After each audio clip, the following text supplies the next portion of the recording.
doctor can be in two forms. It can either be aimed at a disease or condition that you already have and trying to take care of that, or it can be aimed at trying to prevent or avoid getting a certain condition. Preventative care is a global term to describe this second type of care, where your doctor is trying to help you avoid certain conditions that you may be predisposed to.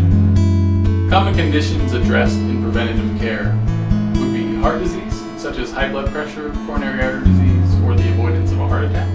Certain cancers, such as colon cancer, breast cancer, or cervical cancer.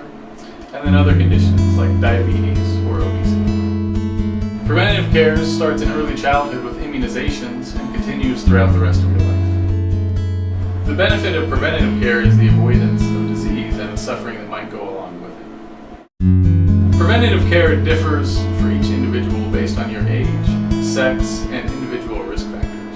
During childhood, we start screening for inherited diseases and giving immunizations to avoid infectious disease. The next stage of preventative care begins during your adult years. Screening for high blood pressure or risk factors for coronary artery disease, which can lead to heart attacks or stroke. Your doctor will also begin screening for certain types of cancers. If you're a young man, this might include testicular cancer, or depending on your family history, colon cancer, or other certain types of cancer. If you're a young woman, your doctor will screen annually for cervical cancer, and based on your risk factors, colon cancer and or breast cancer. As a young adult, your doctor will begin screening for cardiovascular disease. This will include high blood pressure, high cholesterol, and other risk factors for heart disease. Your doctor may also screen for other diseases such as obesity, diabetes, depression, or sexually transmitted diseases.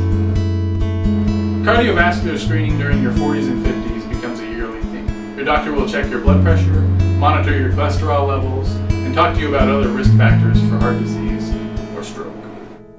Screening for certain cancers also increases. As men reach their 50s, cancer screening begins to include checking for prostate cancer or colon cancer.